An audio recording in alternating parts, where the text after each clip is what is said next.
Hello there everyone, once again at YouTube. I am here today. I'm here to bring you a review of a newish movie. I haven't gotten around to this review yet, mostly because I've just been lazy and I really didn't want to do it just yet. So, finally getting to it, and that is the review of the newish movie, It Comes at Night. So It Comes at Night is the story of a family who lives in a secluded area in the woods, and what we're told is that there is some sort of illness that has begun that has been killing people, and to avoid it, they've hidden in the woods. They've avoided contact with most anybody, and they have a double door system so that it makes it very hard for anyone to get in or out of the house that they live in without the proper keys and all that stuff. And one day, the main lead, played by Joel Edgerton, is woken up and finds out finds a guy that has broken into the first door and believes this story and decides to help him when he's told that his family is without water and they need supplies and they need water, basically. And it then leads to a bunch of stuff, a bunch of very suspenseful, tension-filled interactions, great dialogue, great characters, and probably, so far, one of my favorite movies of this year. So right away, I gotta tell you guys, I was semi-excited for this movie. I had seen one trailer for it back at the beginning of the year or sometime then, and I thought, oh, that looks interesting.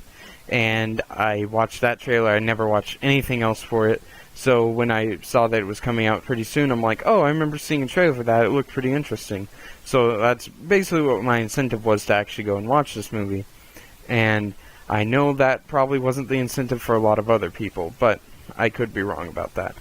Anyway, I'm going to get to that later, but right now let me get into what I really enjoyed about this movie. First of all, cinematography was excellent. I thought this movie was very well shot. It had a lot of very close, very claustrophobic takes in that you get a lot of scenes from in this house. You don't get a lot of scenes out in the open, out in the wooded area around this house in the movie. You get a few, obviously. I mean, it would be weird if you didn't. But even then, you really have this sense of claustrophobia, like the woods are still very contained without it feeling like they're leveraging their grasp on you too much. And I thought that really worked out in the cinematography part of it. It really racked up the tension in this movie even more. And on that note, let me get right into talking about the suspense and the tension in this movie. Probably actually, it might be my favorite aspect of this movie, just how suspenseful it was. I guess I'm trying to think of a better word besides that, but that's truly what it was. I thought it was just edge of my seat. I was just on with it for the entire movie. I didn't know what was happening next. It was kind of unpredictable in a sense, and I just really was interested in every second of this movie. It never lost its hold on me throughout the entire runtime, which is very rare for a movie to do at the best of times. In technical aspects, I also very much enjoyed the lighting. I was really pumped up when you basically don't see anything if it is dark in the movie. So if they're in the house and since all the windows are boarded up, when they're in the house, it's basically pitch black in there.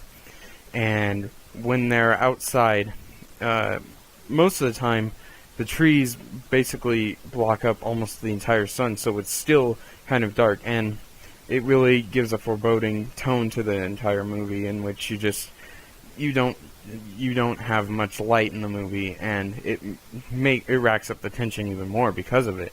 So since all you can see is what's ahead of you with the light that they're shining on to a certain area, it really racked it up way high, and it made everything so much better.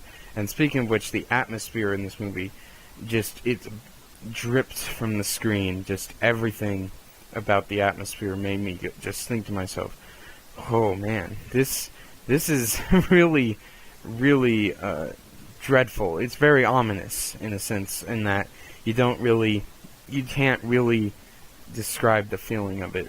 I would say I have a feeling towards this that I had towards The Witch, which came out last year. It's very ominous, very frightening in the sense that you don't know. You don't know a lot about what's happening, and you don't get to see much of what's happening either, which really was an interesting aspect of this movie. And in that same sense, what you are told in this movie, what you are told about what's happening, this disease and whatnot, all you know about it is more or less what you get from the characters, and really they don't even know a ton about it, which really left it open to a lot of interpretation as to what the disease was, or how these people have reacted to it, or if you can really trust any of the characters in this movie, or if they're unreliable in their narration. It actually made it more interesting in that regard. I would say I'm a very big sucker for isolated horror, thriller, any of those types of movies. So this movie reeled me in right away with being mostly in one location the entire movie. I basically might as well be, because they're in the woods basically the entire movie. You never see them on a highway or anything like that. They are in this area, and it really gives a foreboding tone, because that's where the horror aspects kick in, and you really don't know how everything is going to play out in the movie because of it.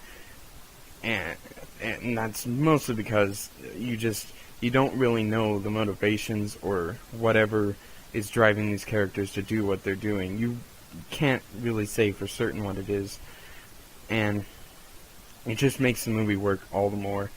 And I know I heard a lot of people saying that this wasn't a horror movie, and I don't understand why they thought it wasn't a horror movie. I guess it's a little bit more of a thriller, especially towards the end, but in the beginning and middle parts of this is more a horror movie than it is a thriller, because you don't know what's really going on, and that freaks you out even more than if you really did know what was going on. The characters in this movie all did a really good job. I cannot remember the name of the teenager, the guy who plays Joel Edgerton's son in this movie. He did probably the best job in the movie. I thought Joel Edgerton also was very good, but I thought he did way better, and sorry I can't remember his name. That's just one of my flaws I have many times. And yeah, he gave the best performance, in my opinion, out of all the cast members, but all of them did a wonderful job, especially the younger kid that was in this movie. And if I talk too much more about that, it's going to get into spoiler territory, so I just won't until I get into my spoiler section of this review. And, of course, the music also added another layer to it, to the foreboding nature of everything, and it just enhanced the experience more than anything, and I enjoyed that aspect of it. So now I'm going to start talking about spoilers, and this is also going to include me talking about the marketing and the audience, and all this stuff revolving around this movie. So that's going to be in the spoiler section, so if you haven't seen It Comes at Night yet, I implore you to go see it right now. If you have watched trailers or you have seen marketing for it, you might be disappointed when you go and see it. I just encourage you to go in with a blank slate if that is the case. So right now I'm going to get in spoiler territory, so go to the time, wherever it is on the screen here, and I will get right into it. So, first of all, marketing for this movie. As I said earlier, I saw one trailer for this movie, and that's it. I saw it maybe a few months ago before this movie even came out. So when I watched it, I kind of watched it, and then I didn't watch it again, and I kind of forgot about it, actually. So when I saw that it was coming out, I'm like, oh, that was that movie that I saw that trailer for, and I remember liking the trailer, so I was like, I might go check it out. It's getting good reviews. I'll definitely have to look at it. And I came out loving the movie because I loved all the themes, the allegorical message of the actual title itself, and everything else about the movie just made me happy. I appreciated that it was not a monster, just like a monster or an entity movie. It wasn't something like that made me just go like, oh, okay, there's actually a thing that comes at night, and that's why they do that. They've known about it for this entire time. Okay, I guess that's fine. But they didn't do that, and I was really happy about that, because It Comes at Night is not meant to be taken literally, because we see throughout the many sections of the film, the teenage boy, again, I don't remember the actor's name, his name's Trevor in the movie, has different dreams every night, and really more like nightmares, and a lot of nightmares about, that really alludes to bigger themes in the movie that I haven't really dissected yet, and maybe I'll do that for when I do my other video, in which I mostly talk about audience and modern movie-going people, and how they judge which movie they want to see. And that's going to be another video entirely, so I'm just going to stick with it right now. But yeah, he has these dreams, and more or less, I think that's more or less, that's what the title means. It Comes at Night isn't necessarily a physical entity of any sort. It Comes at Night could be referring to Trevor's actual dreams that he has. It could be referring to the ever-growing suspense and paranoia that grows within this place that these people are living, and whether or not they can trust each other. It's just a idea more so than an actual thing, and that's probably one of my favorite things about this movie.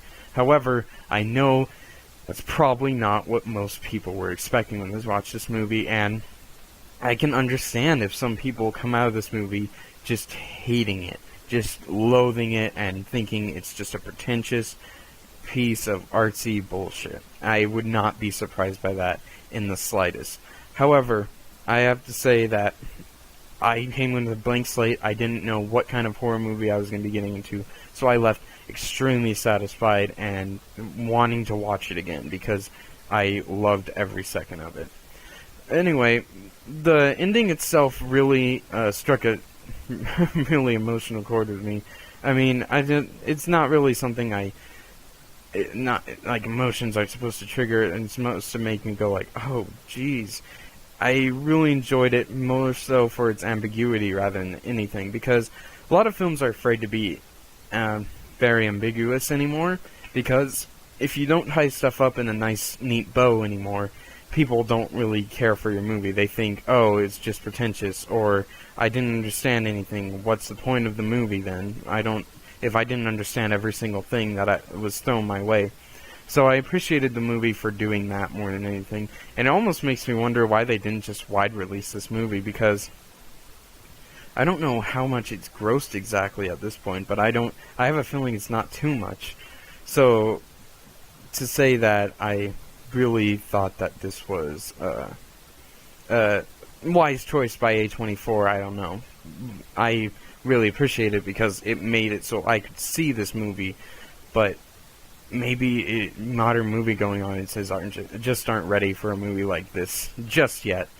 So, I mean, that's all I gotta say about that, and I remember, and probably the most entertaining thing about the end of this movie is definitely the audience's reaction. And I'm gonna very quickly go over this, but I need to talk about the audience in this movie. I didn't mind the reaction to the end. I can understand a lot of people were very mad at it, and a lot of people just didn't care for the ending. That's understandable. What I don't understand is why, if you're watching a movie, why you have this incessant need to talk during the frickin' movie. Why do you have to do that? It doesn't make any sense.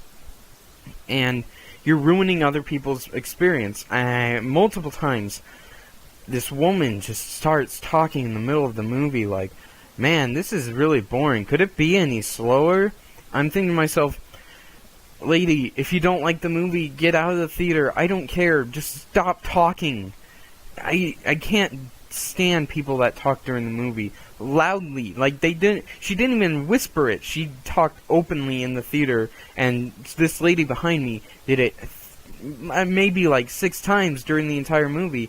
So when she's doing that, I'm just thinking to myself, why? Why do you even bother? Why do you complain about something why do you not just walk out if you're mad at it or you think it's bad? I just don't understand.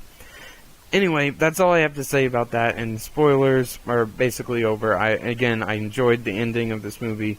There's a few plot holes in which, like, one of the things is how Trevor, or maybe even the little kid, how they even got the door open.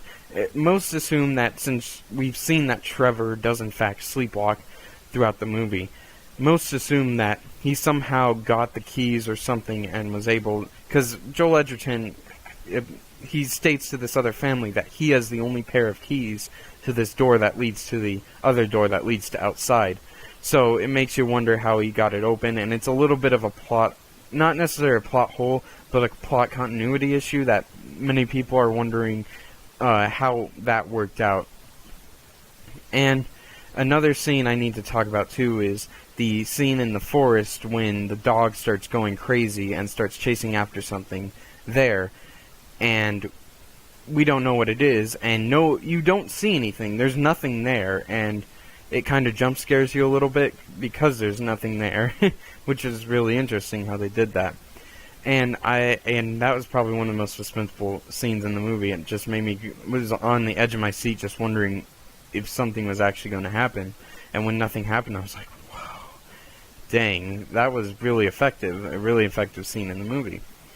And other than that, that's all I have to say spoiler-wise, so let me get right on with it then. So, all in all, It Comes at Night was a very well-paced, well-directed, well-acted, well-shot, well-lit, and suspenseful horror, psychological horror movie, and I think it deserves any praise it gets from critics, and I can't understand, except unless you did in fact watch the trailers for this and expect a completely different movie, which, I mean, we can talk about that. I might talk about that in another video I'm going to do, in which I mentioned it already. It's going to it's going to go all the way back to when I was senior in high school writing a letter to the editor for my paper, for my local paper. And more or less, if you go into this and you've watched the trailers and you like it, good on you. If you don't like it, I can understand that.